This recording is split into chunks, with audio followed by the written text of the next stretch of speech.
The cold, metallic taste of betrayal, far more bitter than any beer, filled my mouth as I stared at the screen, an undeniable video confirming that my wife of almost 18 years, Clara, had been unfaithful with my own brother-in-law, Andrew. This uncharted territory, this personal apocalypse, was a stark contrast for me. A certified critical care nurse who had always relied on an innate ability to discern the earliest indicators of an impending crisis, often detecting a patient's subtle decline long before it became obvious. Yet, I completely missed the warning signs within my own matrimonial bond. The stark realization hit me. My marriage was beyond salvage. My decision was firm. I would not attempt to mend it. I was prepared to disengage, though initially my intent was to make the process as agonizing as possible for Clara. Upon reflection, however, I revised my strategy. The children's well-being was paramount, so I resolved to confront Clara and her paramour without involving them directly. Taking another sip of my beer, my gaze drifted across the backyard. The meticulously manicured lawn extended gracefully towards the gentle creek, just a few ancient oak and pecan trees away. Our dwelling was substantial, featuring 4 bedrooms, 3 bathrooms, and all contemporary conveniences. Such a residence would have been unattainable on my nurse's salary. It was a generous gift from my father and grandfather when I became engaged to Clara. Our ancestral land, bequeathed through generations, had been utilized for its construction, which my father's enterprise, Cornerstone Construction, had meticulously assembled. Material wealth held little significance for me. I simply desired enough to provide for my family and indulge in occasional pursuits. I owned a boat for fishing and camping excursions, a truck to transport it, and the occasional rifle or sidearm. My family was my utmost priority, and now it felt as though everything was disintegrating. Across the yard, I observed Eleanor, my sister, emerging from her back door. Her residence mirrored mine, right down to our shared dock. I raised a hand in greeting, and she approached. We needed to converse. "Early start today, David. It's only 2 in the afternoon," she remarked, noticing the beer in my hand. "An entire cooler? I'm off for the remainder of the week, and I'm in the mood," I responded, my voice flat. I didn't want to waste time commuting back and forth to the house for another drink. I offered her a beer, and she settled beside me, cracking it open. "All right, what's going on? You had me completely rattled when you asked me to come home and insisted I tell no one first," Eleanor began, her brow furrowed with concern. "You mentioned no one was hurt or deceased, yet you don't seem overly distressed. I know you didn't summon me just for a drinking companion." I cut straight to the point, the words still feeling unreal as they left my lips. "Clara has been unfaithful. I discovered it a couple of hours ago via an email." I attempted to sound casual, but my voice wavered, a slight tremor I hoped she wouldn't notice. "Are you certain? I mean, that's a rather cruel jest, isn't it?" Eleanor asked, visibly stunned, her beer frozen halfway to her lips. I affirmed, explaining that the email included an attached video. No room for doubt, Eleanor. It was undeniable. The images flashed in my mind.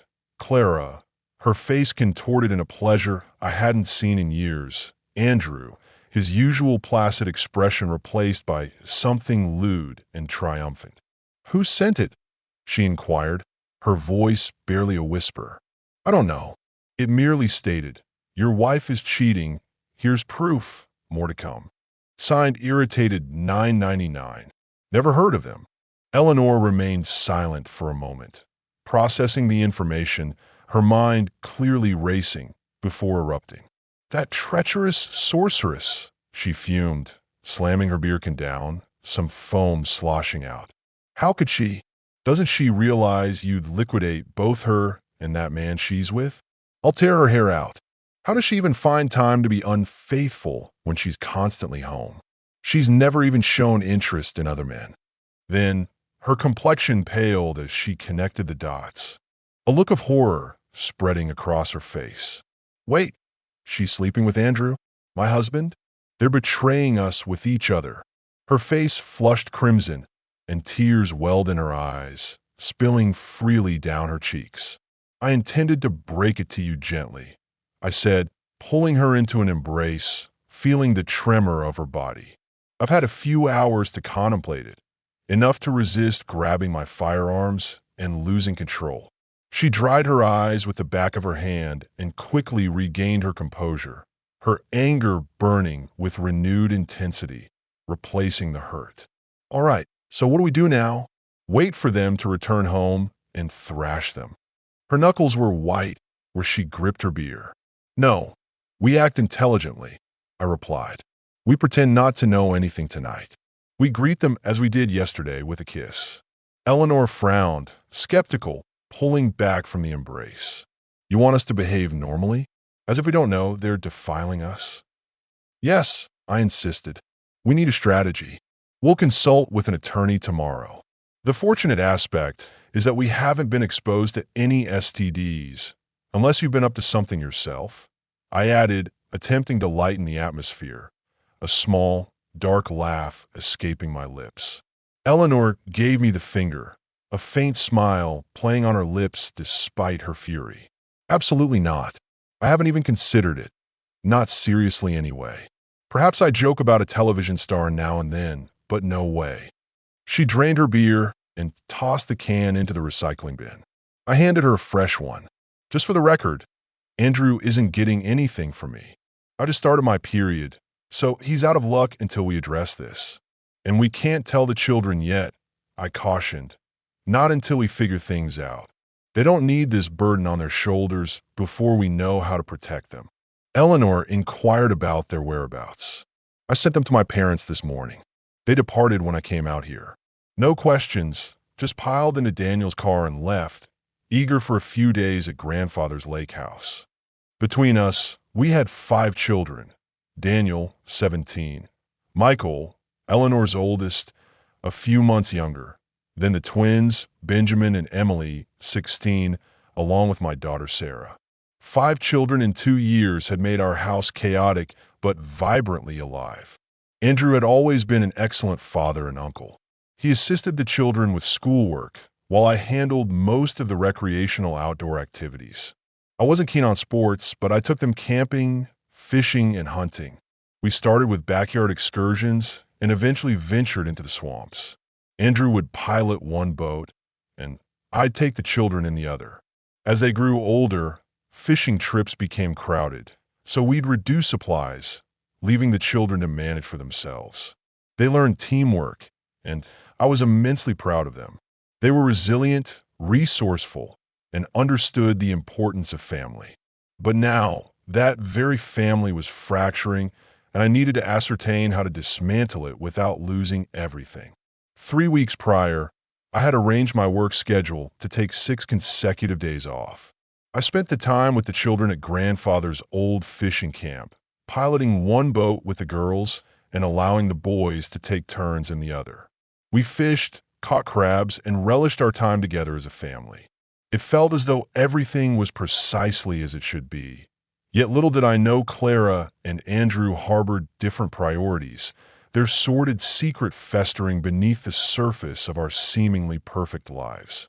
The thought of disclosing their affair to the children broke my heart. Family meant everything to me, and the notion of tearing that apart was unbearable. I spoke to Eleanor, telling her, "We can't conceal this indefinitely. They're too smart, too observant. They'll notice something is wrong." "I agree," she replied, "but we don't have to inform them just yet.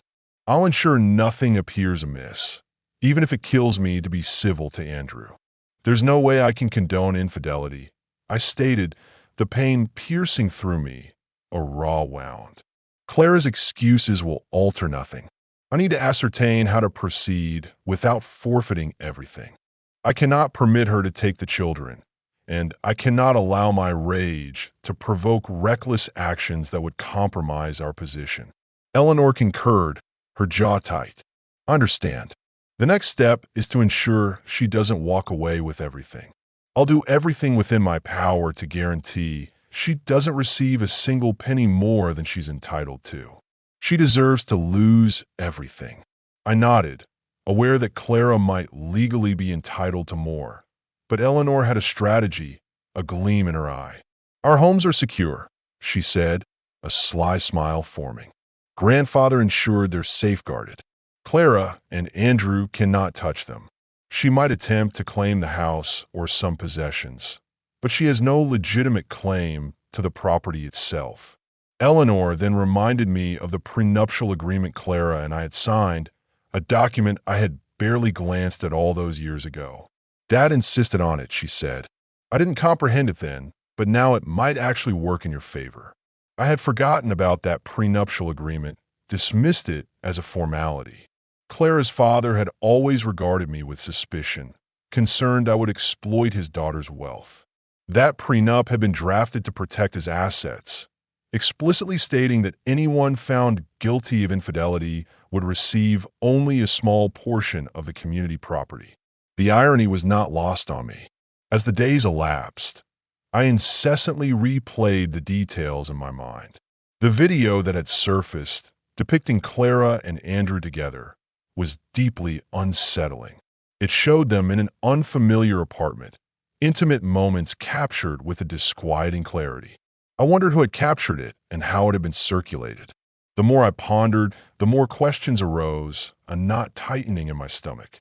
Eleanor insisted I show her the video, her eyes hardening with each passing second as she watched. I can't believe this, she uttered, frustration and hurt evident in her voice. Why would they do this?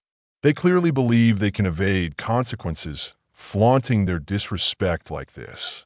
We both agreed that our approach needed to be strategic, and we had to exercise caution regarding subsequent actions. It wasn't merely about confronting Clara and Andrew. It was about safeguarding ourselves and our family, ensuring the fallout didn't consume the children. After a while, Eleanor fell silent, her gaze distant. I presumed she was processing everything, but then I heard a soft sob, followed by another. It broke me to witness her distress, and I couldn't restrain my own tears. We both sat there, side by side on the patio, bearing the crushing weight of the unfolding reality, realizing that nothing would ever be the same again. Our idyllic family life, built on trust and shared dreams, lay shattered. I wasn't truly intoxicated that evening, but I exaggerated it slightly, slurring my words and leaning heavily as I navigated the house. Holding a half-empty beer, I greeted Clara at the door with a boisterous hug and a kiss. I half expected her to recoil, to show some sign of discomfort or guilt, but instead, she returned my kiss with fervor, her lips soft and yielding against mine. As I withdrew, I attempted to detect any anomaly about her, any indication that something was amiss, but there was nothing. She was as captivating as ever, her scent familiar, and honestly, despite the raging anger within me, I felt a stir of desire. However, the anger I had experienced earlier swiftly extinguished that urge. The images from the video, a stark contrast to her innocent demeanor, flashed in my mind. I suddenly felt repulsed, and my previous arousal rapidly dissipated, replaced by a cold disgust. I couldn't go through with it, couldn't play the loving husband role any longer. Instead, I grabbed another beer from the fridge, the clinking of bottles echoing in the sudden silence, and declared, "Dinner's ready," abruptly terminating our moment and retreating to the kitchen. The following morning, I observed Clara entering Andrew's car as they departed for work together, their usual routine. A sickening lurch in my stomach reminded me of the charade we were playing. I telephoned Eleanor as soon as they were out of sight. "How did it go last night?" I asked, my voice tight. "No problem," she replied, a weary sigh escaping her lips. We joked our way through it to keep things light. Andrew was oblivious, or a damn good actor. I was truly on the verge of losing it when he made his usual move in bed, but I restrained myself. The thought of his hands on me, after what I knew, was repulsive. He probably wants to see Clara today anyway. She laughed bitterly, a harsh, grating sound. He's so lax about love, though, doesn't want to risk anything uncomfortable, so no surprises there. By 10 o'clock that morning, Eleanor and I were at the office of one of her colleagues, Attorney Maxwell, a seasoned divorce lawyer known for his tenacious yet ethical approach. Eleanor managed most of the trusts and wills at his firm, and Attorney Maxwell had known us both for years through family gatherings and community events. He agreed to represent us, his expression grave. "Are you certain you possess irrefutable proof?" Attorney Maxwell inquired, adjusting his glasses. We assured him that we did, but preferred not to present it yet, holding it as a trump card. "No problem, as long as you have the evidence," he replied, then transitioned to the legal aspects, opening a large leather-bound file. "I've reviewed your prenuptial agreements, and they're quite stringent, especially in cases of infidelity." He looked at me, a hint of surprise in his eyes. "I can't believe you signed something like that, David. Did you seek legal counsel?" "My father insisted on it," I replied, a small smile forming. "He made me consult a lawyer before I signed, and he ensured Eleanor had the same agreement before she married Andrew. Said it was for family protection against opportunists." Attorney Maxwell was impressed, nodding slowly. "You could have truly jeopardized yourselves if either of you cheated, but here's the arrangement. Infidelity dictates you receive only 20% of the community property that encompasses savings, bank accounts, investments. Everything else is off limits to the cheating party." "Wait, what if Clara possesses funds she didn't disclose to me after we married?" I asked, a new worry emerging. "That's also community property," Attorney Maxwell explained. "But anything she possessed prior to your marriage is solely hers. As for things you've upgraded, such as your homes or appliances, they're complex. The houses are protected, but items like solar panels could be deemed community property, depending on how the funds for the enhancements were managed. So she only receives 20% of everything, right?" I asked, a sense of grim satisfaction rising. "She can have that, but I'm not permitting her to take anything else. We can leverage that to our advantage," Attorney Maxwell said, a small, knowing smile playing on his lips. "You can make her relocate her belongings, pay for storage. That could be more trouble than it's worth, though. If she's shrewd, she might simply abandon it to avoid the hassle." Attorney Maxwell then reminded us to exercise caution with the video evidence we possessed. "Keep it concealed," he warned. "If it becomes public and they discover you were the one who disseminated it, they could sue you for defamation or invasion of privacy. If they filmed themselves and it leaked, that's their predicament." Eleanor and I exchanged glances. We had discussed sharing the video with family and friends, a raw, angry impulse, but we weren't prepared to contend with the repercussions. We needed to identify the person who filmed it first, not just for legal reasons, but for our own peace of mind.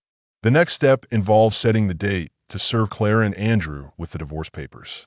I wanted to wait until Friday, allowing them to stew all weekend without legal counsel, but Attorney Maxwell advised against it. "Prolonging this will only increase expenses and give them more time to conspire," he stated. Instead, we selected Thursday at noon, a time when they would both be at work, surrounded by colleagues. He would also demand full financial disclosures from both of them, something to keep them occupied and agitated throughout the weekend. A taste of the legal nightmare to come. Initially, Eleanor and I desired to be present when they were served, simply to witness their reactions, to see the masks drop. We even jested about inviting them to lunch as a setup, imagining their faces. Attorney Maxwell swiftly dismissed that idea. Entertaining? Yes. Intelligent? Absolutely not. You need to maintain a composed front. Let the legal process do the dirty work. We eventually decided on serving them at their workplaces, directly in front of their colleagues, ensuring maximum public humiliation without our direct involvement. After departing Attorney Maxwell's office, Eleanor and I spent hours at the bank, meticulously untangling our financial lives. We established new personal accounts, transferred the majority of our funds from joint accounts, settled credit card debts, and closed anything linked to our spouses. There were no significant debts to concern ourselves with, merely minor obligations. Attorney Maxwell had cautioned us to meticulously document every transaction to maintain legal integrity, creating a clear audit trail. Later that day, I checked my email and discovered more videos of Clara and Andrew together. This footage was even more explicit than the first, depicting them in different settings, some clearly the same apartment as before, others unfamiliar. The footage originated from the same anonymous source. I replied to the sender, expressing gratitude, but also concern about the material becoming public. Privately, however, a part of me yearned for the entire world to witness it, for their hypocrisy to be laid bare. Still, I wasn't about to make a foolish mistake that could legally backfire. Shortly thereafter, I received another email with an address: 9203 Victoria Street, apartment 201. When I visited the building, feigning interest in a rental, the receptionist was initially disinclined to assist until I subtly implied that my brother-in-law, Andrew, a man with a penchant for shady dealings, might be involved in dubious activities with one of the tenants. She relented within minutes, her eyes wide with a mixture of curiosity and apprehension. I had the lease information in hand. The apartment had been leased under the company Clara and Andrew worked for, with Andrew's signature prominently displayed. Their clandestine hideout was no longer much of a secret.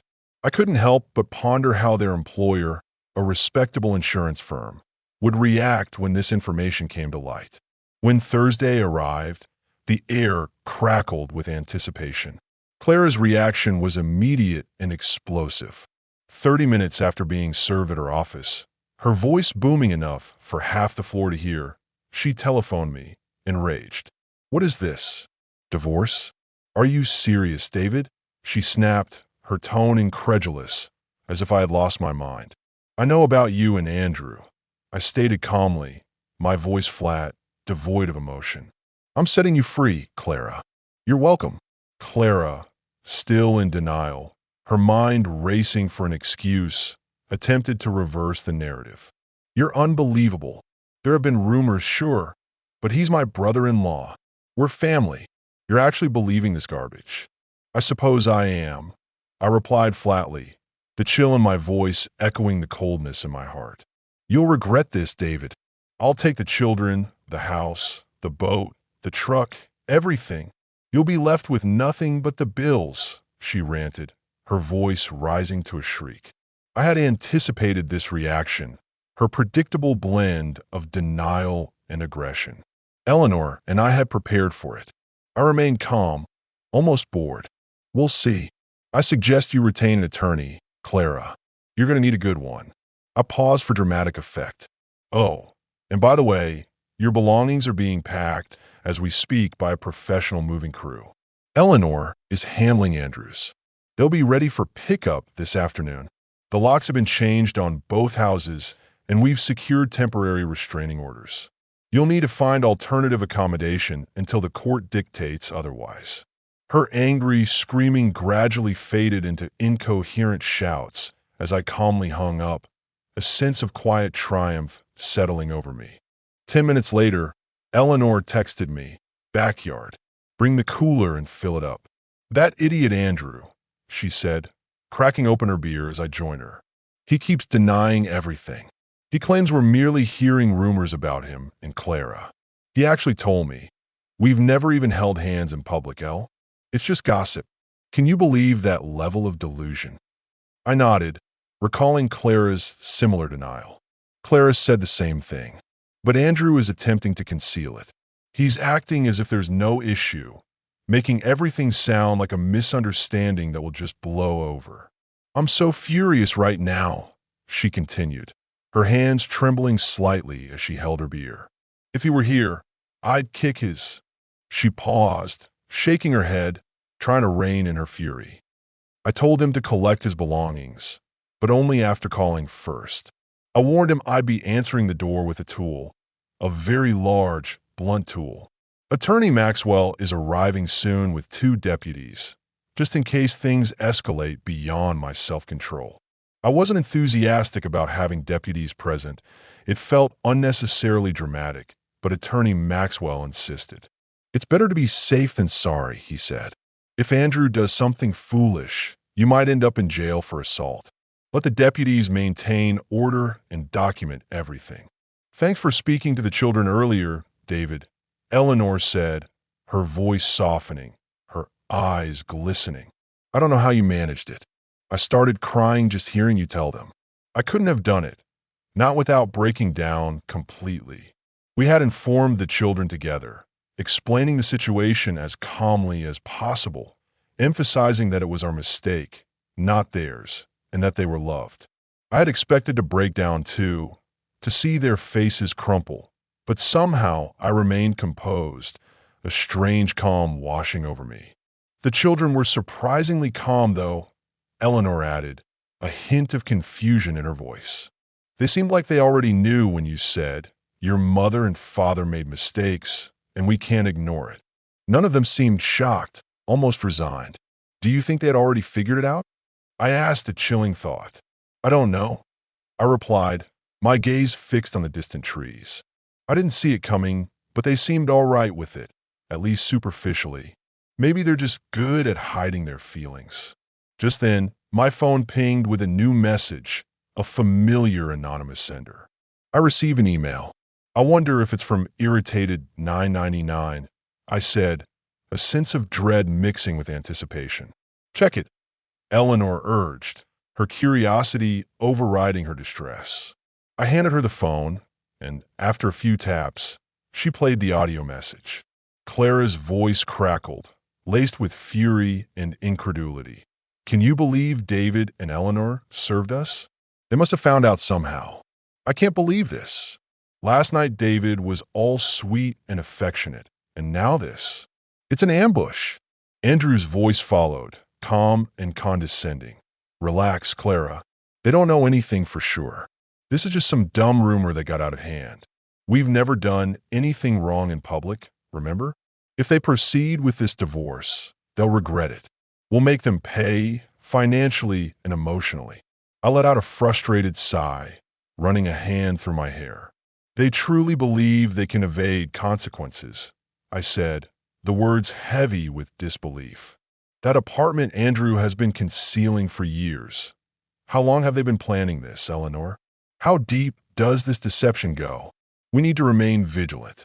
We have to protect ourselves, just in case they're hiding something worse, something more sinister than a simple affair."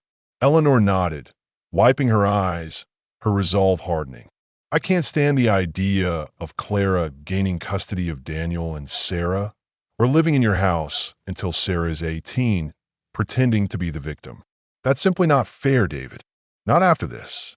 She buried her face in my shoulder, her body trembling. "I'll fight for this. We're going to come out ahead somehow, I promise you." The children had been busy packing Clara's belongings when we returned home, the methodical efficiency a surprising comfort. Sarah and Emily had already filled a few bags, neatly labeled.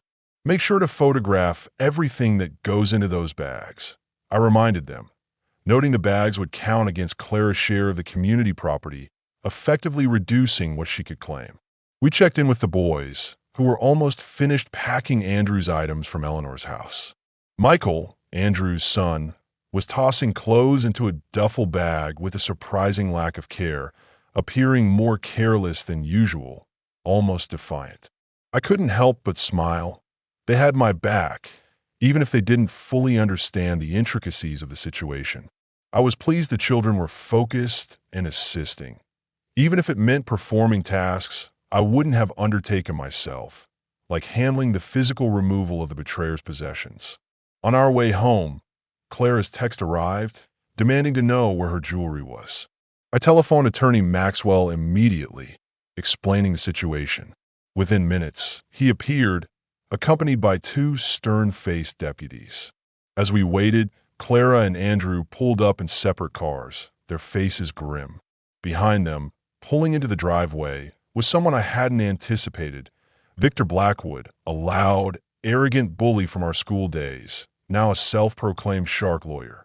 He was the last person I desired to deal with. Yet here he was, grinning, a predatory gleam in his eyes. "Hey, David," he called, his voice grating on my nerves. Got a little problem with your wife and brother-in-law being friendly, huh? Heard you're going a little crazy. I forced a tight smile, trying to keep my composure. How's your family doing, Victor? Still chasing ambulances. Doing good, he replied, his smirk widening.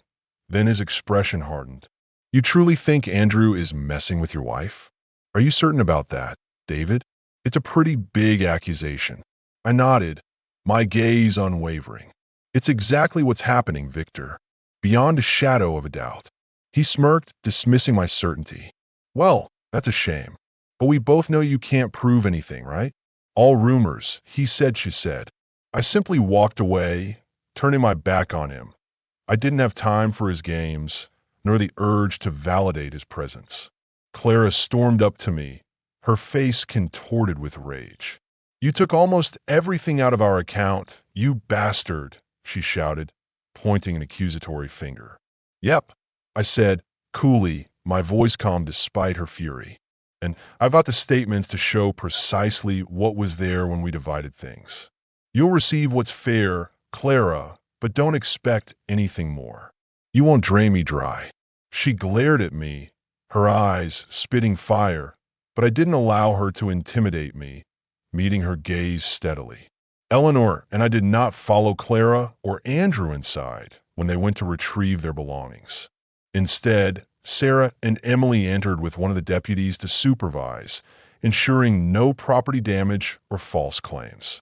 I had instructed the children to watch for anything unusual, though I didn't specify what unusual meant, trusting their instincts.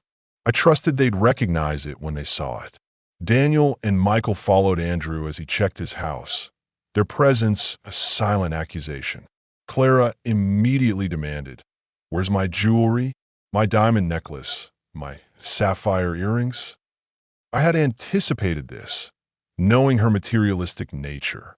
Over the years, I had acquired several high-value pieces for her during our travels, jewels worth over $25,000, most of which I'd bought cash or had delivered directly to a secure location. Clara was displeased, her face falling, when she learned most of her collection was securely locked away in my safe. Victor attempted to interject, beginning a pompous lecture about marital property, but I snapped a photo of the jewelry she was wearing, a simple gold chain and studs, clearly not the pieces she was asking about. I've had all the pieces itemized for insurance, I said, cutting him off. These are community property, just like the boat and truck Clara desired earlier. I wanted to ensure they didn't simply vanish, just like certain funds. Victor studied me, probably surprised I wasn't as clueless as he thought, his usual swagger momentarily faltering. Attorney Maxwell, who had been quietly observing, stepped in to maintain professionalism, suggesting Clara surrender the ring and necklace she was wearing for a new valuation, as per legal protocol. After a brief, heated discussion with Victor, Clara reluctantly handed over the jewels, her face a mask of bitter resentment. "Where do you expect me to go?" she asked, her voice laced with irritation, attempting to garner sympathy. I almost retorted sarcastically about her new apartment with Andrew, about their secret love nest, but restrained myself, a sense of cold detachment washing over me. I realized how profoundly my feelings for her had altered. A few days prior, I was still deeply in love, devastated by her betrayal. Now, I barely cared. I was furious, yes, but a coldness had replaced the warmth that once existed, leaving only indifference. Clara and Andrew departed in their cars, their packed belongings filling the trunks, with Victor following shortly thereafter, his expensive sedan trailing their cheaper vehicles. I couldn't help but wonder if they were headed to the apartment. Attorney Maxwell reassured me. "I've got someone on them, David. A discreet private investigator. If we expose that apartment, it could aid us significantly in the negotiations." Unfortunately, they had already considered that possibility, likely warned by Victor, and went to a lakeside lodge instead, with Victor carrying their belongings inside, a small but notable detail. I was preparing to purchase more thumb drives for all the audio and video files I was receiving from irritated 999 as Eleanor and the girls were preparing dinner, the scent of something savory wafting from the kitchen. My phone pinged with another email notification. Eleanor followed me into the den to see what was happening, her eyes bright with a mixture of dread and morbid curiosity. The audio file was from Victor again, his voice hushed but clear. "David might have someone following you too, Andrew. That's why I told you to stay at a motel, multiple rooms even. You've got to make it appear as though you slept separately to mislead anyone checking." Andrew grumbled, his voice laced with annoyance. "This is getting old, Victor. My credit card was denied when we checked in. It's embarrassing. I'm calling the bank to get a new one right now." Victor continued, his tone conspiratorial. "Ensure you record any assets you possess, any funds, real estate, stocks. If you have secret money, protect it. Your spouses cannot seize what they don't know about. But be careful if you attempt to conceal things. Andrew, it could lead to perjury charges if discovered. You'd be in serious trouble." Andrew angrily responded, "I'll be damned if Eleanor gets any more of my money, Victor. She's not entitled to it. Let's get to the Coral Atolls tonight. Open an account there and transfer the money. We'll erase our tracks here, mess up the beds, and make it look like we spent the night apart." The message ended abruptly, and Eleanor gasped in shock, her hand flying to her mouth. "They've got secret accounts. But how? Where do they even get the money? I've seen their bank statements. We don't earn enough to hide anything substantial, not without me noticing." I was uneasy, a cold dread creeping in, but I attempted to focus on the practical steps ahead. Clara and I each had a small weekly cash allowance, just enough for incidental purchases. Most expenses were charged to credit cards, and we always scrutinized the statements for any unusual transactions. Andrew and Eleanor managed their finances similarly. I informed the apartment manager the next morning, making an anonymous call, subtly suggesting Andrew might be involved in drug dealing and operating a brothel from apartment 201, just to stir the pot.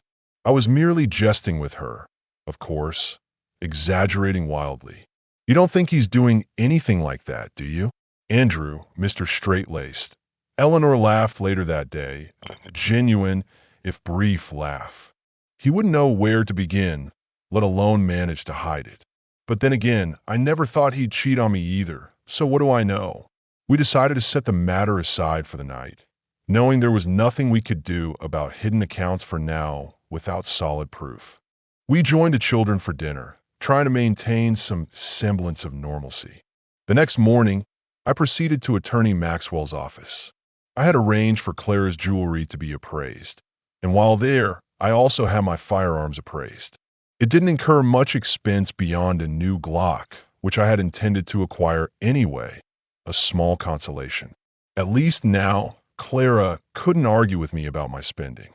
Eleanor had gone to catch up on work, so we met at Attorney Maxwell's office that afternoon. I played in the audio files from the previous day. "I'd truly like to know who is sending you these," Attorney Maxwell said, a thoughtful expression on his face. "How they obtained those recordings is beyond me. A private investigator couldn't move that swiftly, let alone without being detected. As for the bank accounts, we might require a judge's order to investigate them, but could take time, and they might have moved the money already." He paused, tapping a pen on his desk. "Are you certain you haven't noticed any missing funds, even small amounts that were consistently diverted?" We both shook our heads, baffled. It doesn't make sense for them to be concealing much, but if they've been setting aside small amounts for years, that could accumulate. Attorney Maxwell continued, a glint in his eye. "I've initiated the divorce process as quickly as we can in this state. It takes 6 months to finalize, but we can secure a court date much sooner for the initial property division and custody hearings. Next week, we'll meet with Clara and Andrew and their lawyer to review assets. Then we'll appear before the judge. In cases of adultery, it's quite straightforward. I'll argue that counseling is futile, and once the judge rules, it's merely a waiting game." Attorney Maxwell added, Oh, Victor Blackwood telephoned me today about the money you withdrew from your joint account, David. He demanded the additional 30%, claiming I had illegally taken more than my share. I informed him about the prenup, and he wasn't pleased. He demanded proof of the adultery, but I told him it would be handled in court. It's somewhat amusing observing him squirm. He's a laughingstock in the legal world, always trying to bluff his way through. If I can, I might subtly introduce that audio of him advising them to conceal money offshore into the courtroom. It wouldn't disbar him, but it would certainly embarrass him professionally, perhaps even leading to disciplinary action. I resented having to work the weekend, but my head nurse, Nurse Miller, couldn't cover my shifts, citing staffing shortages. What if I started coughing and had to be tested for a contagion? Nurse Miller. I joked, trying to lighten the mood. Could you cover for me then? Would that be enough of an emergency?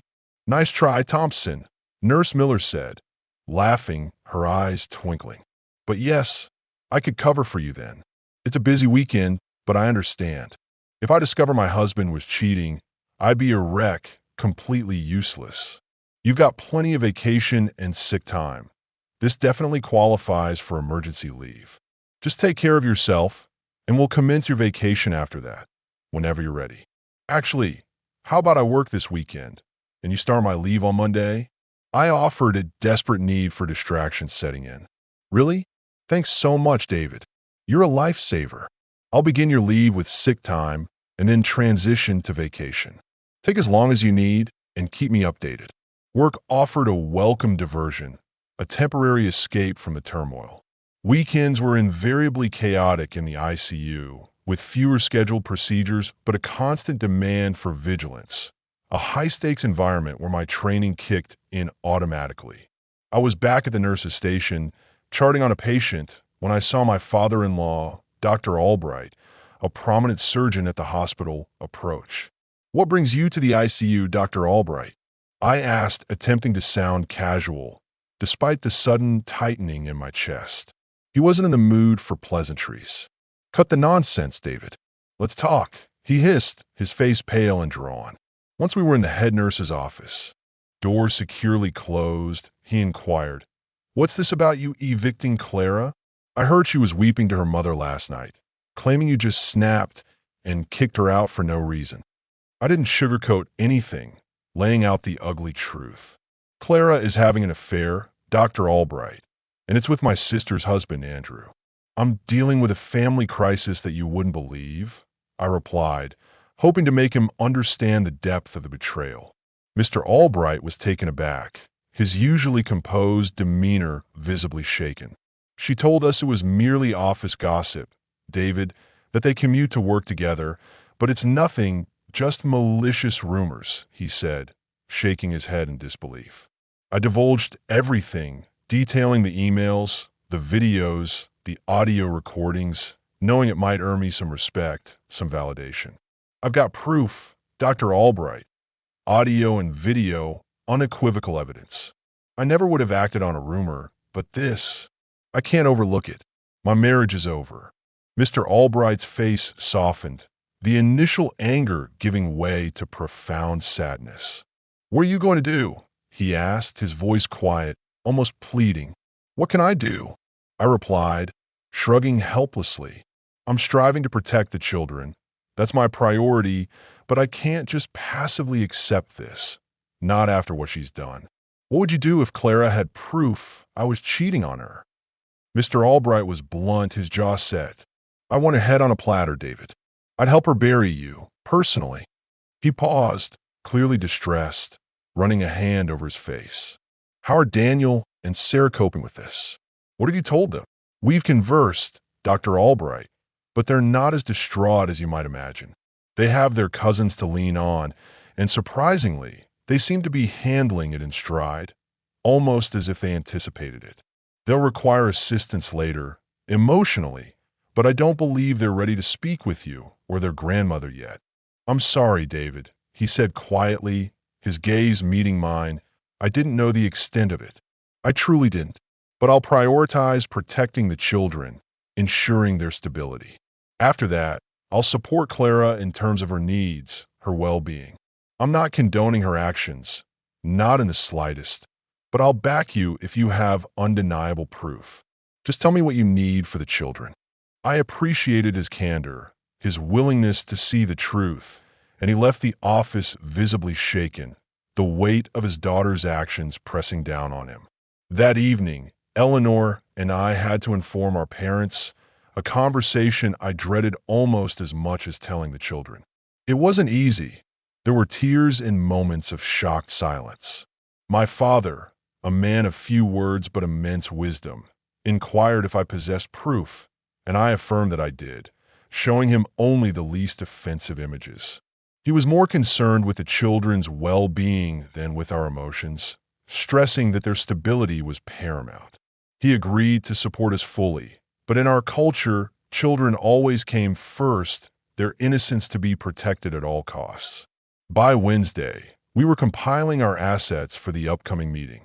A financial arbitrator, Mr. Sterling, was appointed to review everything, a neutral third party to ensure fairness.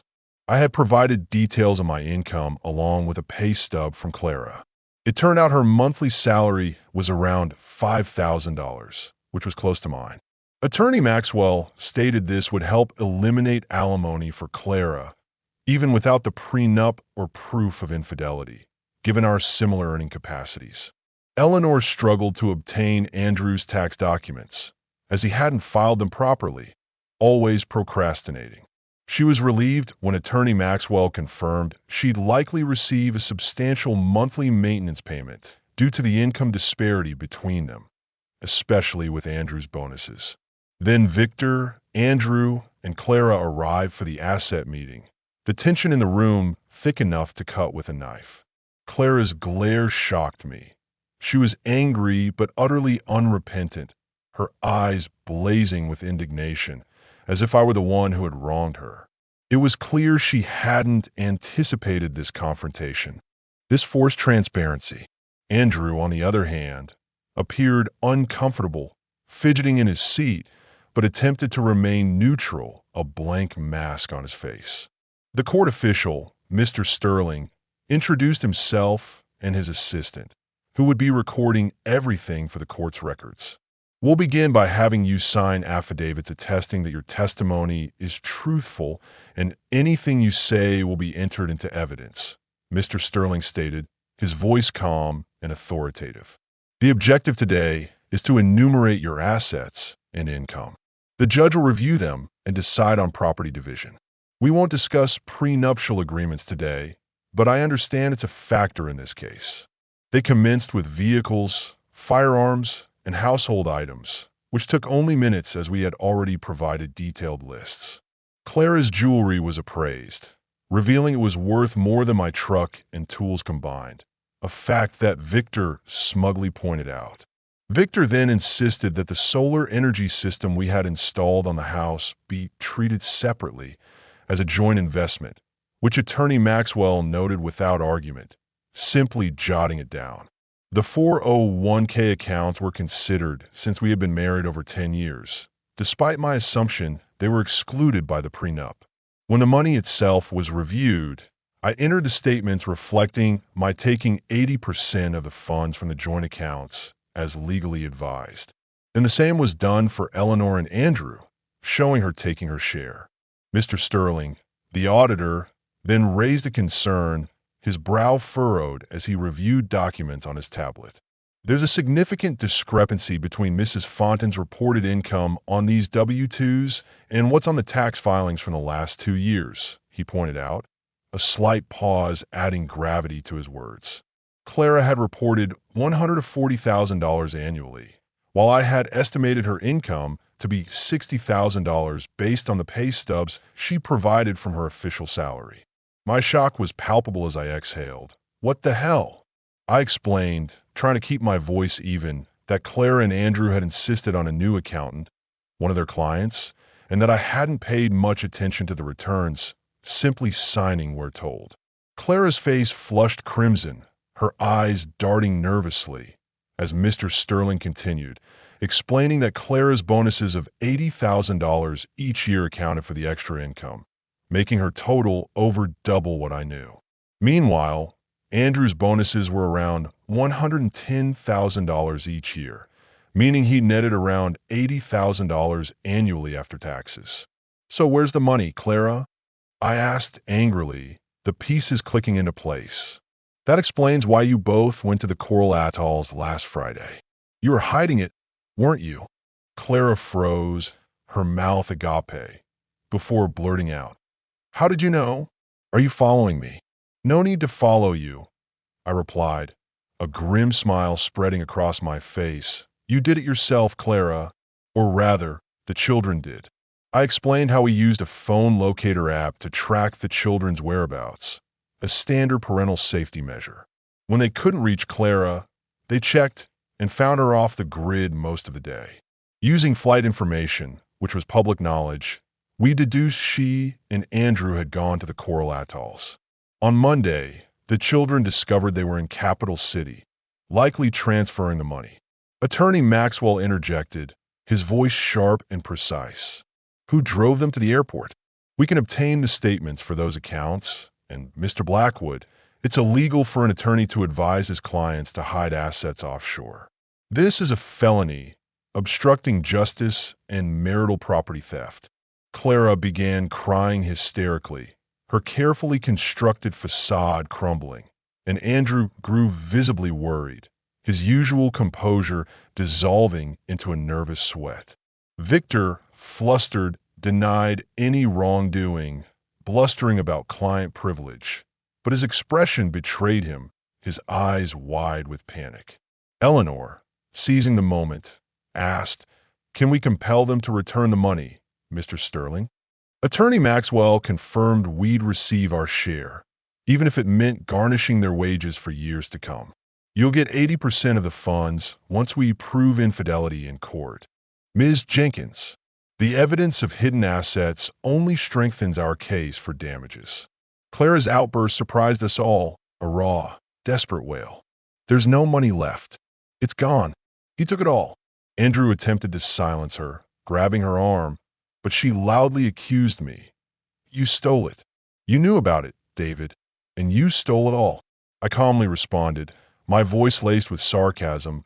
"Clara, I didn't know about the money until recently, a few days ago. How are you going to claim you spent it or gambled it away in such a short time? That's over $250,000. Clara insisted they try to transfer the money in the Coral Atolls, but the transfer was rejected. They had gone to Capital City to investigate. She claimed to find out why. She claimed the money had been transferred a week ago, but there was no record of where it went, no paper trail. Mr. Sterling offered to investigate the Capital City account, saying he could get results quickly and would enter the findings in a court records, a damning blow. When Clara and Andrew, looking utterly defeated, left the room, Eleanor and I were left with lingering questions. "Where did the money go?" she asked, clearly frustrated, running a hand through her hair. I shrugged, unsure, but thinking, one more mystery in this convoluted mess. Somehow, Attorney Maxwell and Victor fast-tracked our case, a surprising turn of events. I suspected Clara and Andrew, desperate to resolve the situation and minimize exposure, pressured Victor to get us before the judge quickly, hoping to keep their financial misdeeds quiet. After a week at the Lakeside Lodge, they moved into a cramped, low-rent apartment, a far cry from their comfortable homes. I imagined their struggle with finances, the dwindling secret funds, and chuckled at the thought of their secret love, nest now being their public penance. The few thousand they had wasn't going to last, especially with Victor's hefty retainer, which I later learned they'd paid up front. All 5 children insisted on attending the hearing, dressed smartly, and I agreed, recognizing their right to be present. They were directly impacted by the divorce, after all. Attorney Maxwell briefed us on the process. Judge Thorne preferred a semi-formal approach and would sit near us at a table, not behind the bench, emphasizing a less adversarial atmosphere. We were to sit in a triangle with the children at the tip of the diamond-shaped gallery, ensuring they had a clear view and could hear everything. When the judge entered, a stern but kind-faced woman, We all stood, following Attorney Maxwell's lead. He requested decorum and warned that disrespect would result in immediate ejection. After reviewing both cases, Judge Thorne addressed the adultery accusation first. He explained that while adultery doesn't legally affect divorce in Louisiana in terms of grounds, prenuptial agreements did, and were legally binding. He then discussed discrepancies in cash assets and alleged attempts to conceal funds. The investigation, spearheaded by Mr. Sterling, revealed that Clara and Andrew had $120,000 and $160,000 respectively in capital city accounts. But the money had indeed been transferred a week before the divorce was filed. The transfer, Judge Thorne stated, was legal. The money had been distributed to 5 accounts belonging to their children. I was stunned, my jaw dropping. Clara and Andrew had hidden the money in plain sight, giving it to the kids. The judge, with a slight, almost imperceptible smile, acknowledged their decision to give the money to their children, but pointed out that these actions couldn't be reversed without proof of fraud, which no one could provide. No one could prove fraud, so the money remained with the children. I was relieved to see Clara and Andrew's glares, their faces a mixture of fury and shock, knowing they'd lost their hidden funds, hoisted by their own petard. We all, including Eleanor and I, shook our heads in agreement when asked if we had proof of fraud, playing along with the children's brilliant scheme. The next issue was child custody. Sarah, my usually quiet daughter, raised her hand, her voice surprisingly steady and clear, stating she wanted to live with me because her mother had cheated. Daniel and the others, Michael, Emily, and Benjamin, agreed, echoing her sentiment about their mother's betrayal. The younger children, Emily and Benjamin, pointedly chose to stay with their mother's sister, Eleanor, for the same reason, refusing to be near Andrew. Judge Thorne took note, a flicker of amusement in his eyes, but reminded Sarah that the legal process hadn't established cheating yet.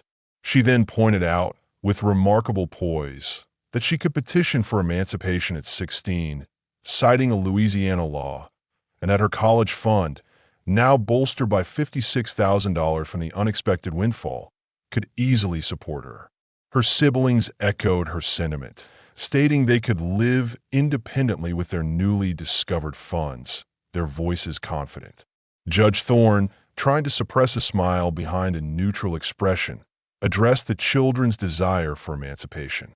He warned them to sit down, acknowledging their wishes would be considered, but advising them against such a drastic step at their age.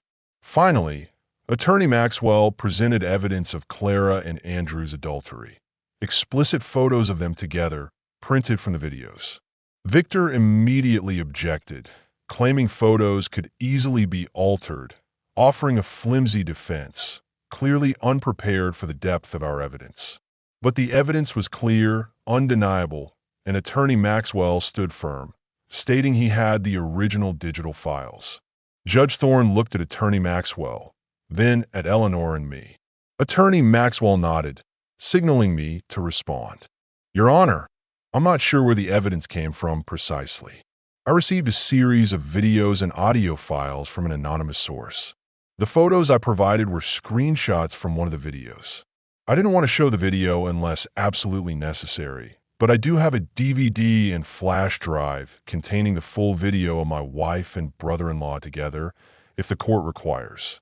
I glanced at Clara and Andrew, both looking utterly shocked, visibly pale, and shaking their heads in disbelief, their eyes wide with terror.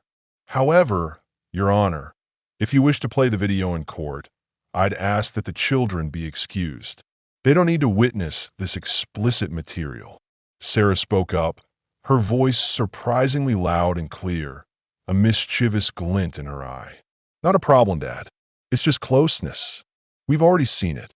The ones you have aren't nearly as bad as some of the others that were sent to our email. Emily, not to be outdone, added with a theatrical sigh, yeah, like the one where Dad has Aunt Clara bent over the couch doing her like an owl. Oh, remember that one, Ben? All 5 children burst into laughter, their innocent-sounding words painting a far more graphic picture than any video could. I was frozen for a moment, trying to process the situation, the implications of what they had just revealed. It clicked, and I realized everything. The anonymous emails, the unusual calmness, the hidden money. The oddity of it all was settling, but disturbing. I glanced back at my father, who sat in the gallery, a slight nod of pride and resignation on his face. Judge Thorne watched Clara and Andrew's reactions.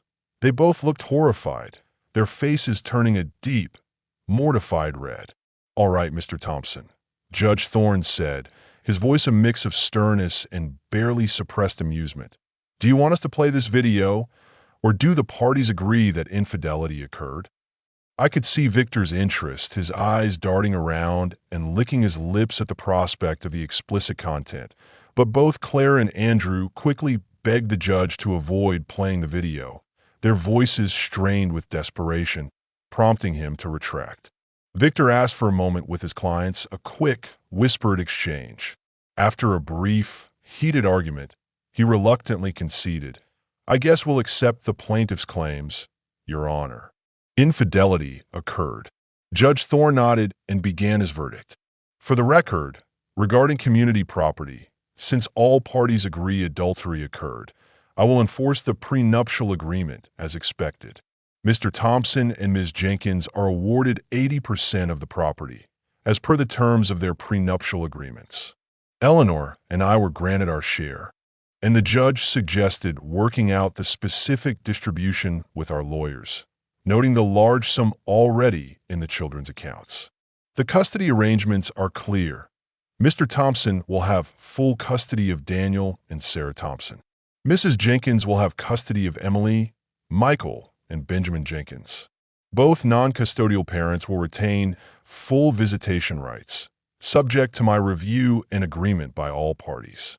This divorce will be finalized in 6 months, at which point you will be legally single.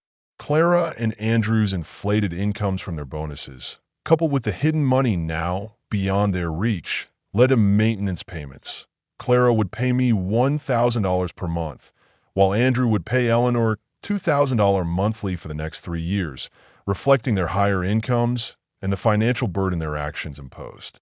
Each child would also receive $500 per month from their respective non-custodial parent until age 18. Attorney Maxwell believed these were minimal payments, given the circumstances, but I was less concerned, knowing the children were already financially secure.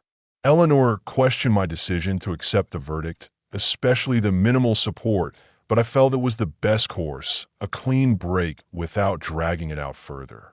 Once the hearing was over, Attorney Maxwell arranged for our meeting to finalize the property division. I instructed the children to head home and wait for me. I wanted a family meeting, a final reveal. As Eleanor and I walked to the back of the courtroom, my father was waiting, a knowing look on his face.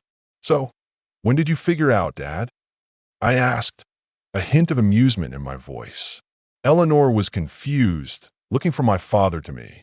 "I realized a couple of days ago when I reviewed an old credit card bill," Dad replied, a sheepish grin spreading across his face.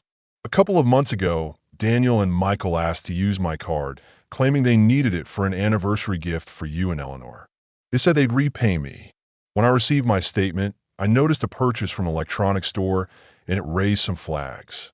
It was a rather large sum for an anniversary gift.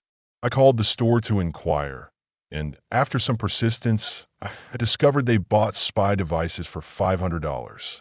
For spy gear. I asked, astonished, my eyes widening. Dad continued, "I followed you home today, trying to piece things together, and I wanted to hear the rest of the story from them directly."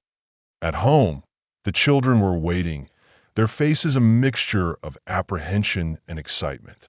I suggested we sit around the kitchen table, the heart of our home. Eleanor grabbed beers for Dad and me, and Daniel and Michael held out their hands expectantly. "You're not old enough to drink, boys," I said lightly, a chuckle escaping my lips. They shrugged, unbothered, knowing this wasn't about the beer. "All right, let's start. Who wants to go first? Don't leave out any details." Sarah began, her voice confident. It started when Emily and I visited Mom's office during a school holiday. She wasn't there, nor was Uncle Andrew. We wanted some cash for movies, but the secretary said they'd been gone for a while. After checking our phones, we saw them at an address we didn't recognize, which led us to an apartment building. We saw Uncle Andrew's car parked outside, and that's when we started watching them. They went there 3 times over a few days. Each time they stayed about an hour and a half.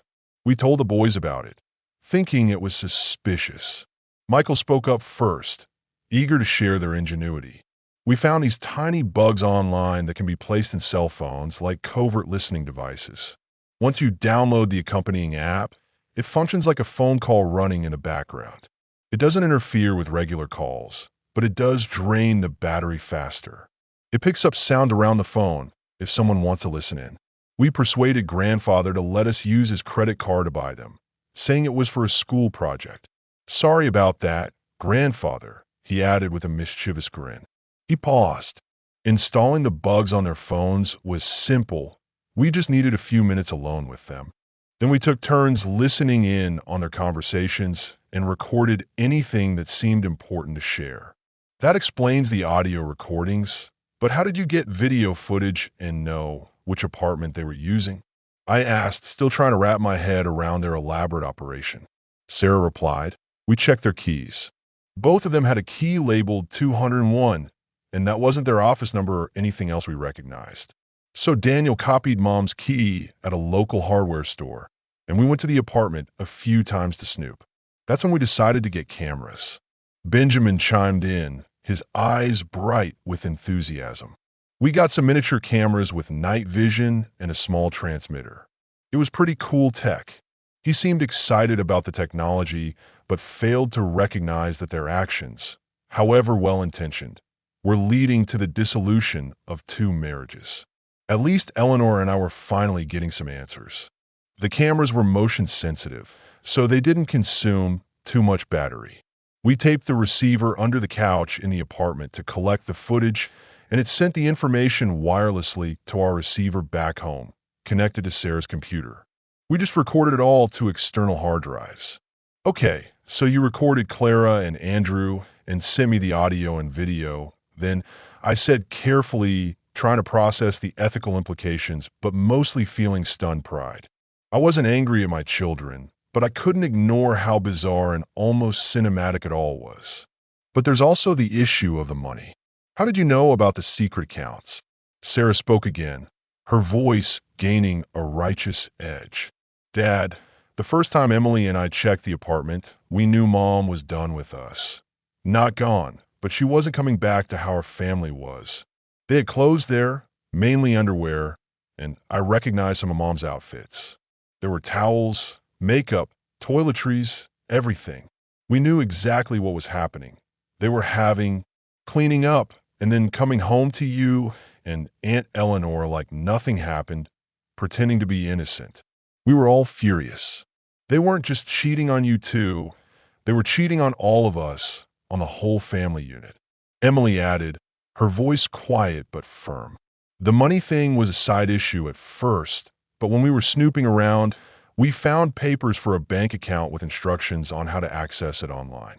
It took a while, but we found the actual accounts. We even went through Dad's and Aunt Clara's offices while we were waiting for them to finish working. The secretary led us in a couple of times to look for school books. We found the bank information in Dad's desk, and in Aunt Clara's office, we found more papers. She had a small notebook in her purse with passwords. It didn't say secret bank account, but we figured it out. The passwords were complex, definitely not password one. But they used the same one for both accounts. It worked. Daniel took over, the natural leader. We knew about the messing around, but when we found hidden bank accounts, we got really mad. We thought they might be dealing drugs or something shady, trying to get rich off of everyone else. Benjamin came up with the idea to put the money in our accounts. Benjamin blushed a little, pleased with the recognition. I thought, we can't let Dad and Aunt Clara just get rich off this and leave us with nothing. We knew about divorce splits, about how people try to hide assets, and we didn't want them keeping half of that money. We already had accounts set up by grandfather, college funds, so we figured we should take the money. We knew it was risky, but since we're minors and it's our parents' money, we thought we wouldn't get in too much trouble. They couldn't sue us. The others agreed. If we had known about the 80-20 split from the prenup, we probably wouldn't have taken the money, or at least not all of it, Sarah admitted honestly. But it worked out better this way, didn't it? I said, a slow grin spreading across my face. Then you started sending me videos and audio files, signing yourselves irritated $9.99. Daniel nodded. That was the hardest part. We were so angry at Mom and Uncle Andrew for what they were doing to all of us, for lying to you too. We didn't want to hurt you and Aunt Eleanor, but we couldn't just sit back and watch you get played. So we sent you that first video, hoping you'd figure it out. We kept an eye on you and knew you were getting upset because we kept stalling on visiting grandfather and grandmother. We were tracking your mood. If you'd gone for a gun or done something impulsive, we were going to tell you everything immediately. We knew you would tell Aunt Eleanor. That's when it clicked, and we decided to move the money Mom had hidden. I guess we stole it. Well, I know we stole it, but we all agreed they screwed us over, so it felt fair. We just hope you and Aunt Eleanor aren't too mad at us. I looked at Eleanor, who was clearly stunned by everything, her mouth slightly agape, then back at my incredibly resourceful, borderline criminal children. With a grin, I said, I just hope none of you kids ever get mad at me and Eleanor, but if you pull a stunt like you did with your mother and Andrew, I swear I'll beat you to death, though it'll probably be with my walker when I'm in the old folks' home. They all chuckled at my light-hearted threat, their tension breaking. Sarah smiled, her eyes brimming with affection, and replied, You'd never have to worry about that, Daddy. You'd never screw the family over like that. We're family. We always stick together.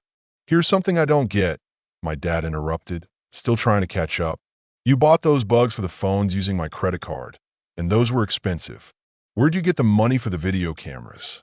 Daniel answered, almost casually, Oh, those cameras were about $500 each because they could record full video with sound and had motion and sound sensors. We got 5 of them. Then another $500 each for the transmitters that sent the signal to the receiver we hooked up to Sarah's computer. That's $3,500 plus shipping. But we can get half back when we return them undamaged to the online store. We've already pulled the cameras and transmitters from the apartment, but we probably lost the bugs in their phones when they changed phones. As for the credit card, we used Dad's Visa. I didn't have a Visa, so I was confused. Daniel added, You do now. I applied for one in your name online and forged your signature. It has a $10,000 limit, and we've been paying it off with grandfather's credit card. We bring in the mail every day, so it was easy to hide it, Sarah added, proud of their subterfuge. Emily and I set up the irritated $9.99 email account. Michael came up with the name since he said what Mom and Uncle Andrew did really irritated him off to the max. The children all smiled proudly, seeing Eleanor, Dad, and me utterly impressed and speechless. So the bugs are still active in their phones. I asked, a new thought dawning. Benjamin nodded enthusiastically. Yep, they'll keep working as long as the cell phone batteries do. Between that and the phone locator app, we know where they are and what they're doing all the time. Benjamin added enthusiastically. Anytime either of them talks near their phones, we can hear it. The system's voice activated, so we got a lot of random car sounds and business chatter. We took turns going through the files, picking out anything important. I asked to access the audio feed on Sarah's computer. Eleanor and I, now armed with this advanced knowledge, used it to our advantage in the final property settlement meeting. Clara was so desperate for her jewelry, which she mistakenly believed I had stolen, that she surrendered most of her remaining cash and all of the household items to recover them. We granted a few of their requests without much resistance, playing a long game, but they definitely had to grovel for the rest. Eleanor stunned everyone, including me, when she suggested Clara and Andrew walk across town with signs that read, "We cheated on our spouses." She proposed Clara wear only a G-string and pasties, and Andrew a jockstrap while they did it. The alternative, she said, would be for us to appeal the alimony and child support decisions, seeking higher payments and revealing more damning evidence. Victor's face nearly turned purple at the suggestion, clearly envisioning the public humiliation and the legal ramifications for him. I couldn't help but notice he seemed a little too interested in the idea of Clara without clothes. We'd overheard him telling Clara and Andrew on their bug phones that they got off easy with the support payments and warned them that we might appeal, playing right into our hands. Eleanor eventually backed down from the public spectacle, but only after getting Clara and Andrew to apologize on their knees, begging, their faces contorted with shame, a victory that tasted sweeter than any legal judgment. Epilogue. I'm not entirely sure how it happened, but I'll swear on a stack of Bibles that I had no part in it, nor did Eleanor, or even the children directly. 2 months after our court hearing, the insurance company Clara and Andrew worked for discovered that Andrew had been using company funds to rent a love nest, apartment 201. An anonymous tip, likely from the apartment manager or someone disgruntled at the company, led to an internal audit. While everyone else received standard bonuses over the past 2 years, Clara's bonuses were unusually high, and Andrew's were substantial as well, leading to questions about the company's financial health. The company didn't want to attract any unwanted attention or a potentially damaging lawsuit if the details of the affair and the misuse of funds became public, so they quietly dismissed them both, severance packages withheld due to gross misconduct. None of the more explicit videos made it onto the internet, despite our initial joking about making Clara and Andrew porn stars. We didn't care about their public image, but the children, wisely, didn't want to be embarrassed by their parents' sordid acts and insisted we keep the truly graphic material private. I understood their point. Clara and Andrew are now in Riverton, a small, unremarkable town a few hours away, working for a small, struggling shipping company, their professional reputations in tatters. After leaving town, they rarely see the children or even call, the emotional distance growing with each passing day. The children, now empowered and somewhat more cynical, rarely bother to track them, choosing to focus on their own lives. Last I heard, they were struggling to make their alimony and child support payments, their hidden funds gone, their lavish bonuses a distant memory, their new life a shadow of their old one. I wish them well, or perhaps not. Sometimes justice, even of the complicated and messy variety, finds its way.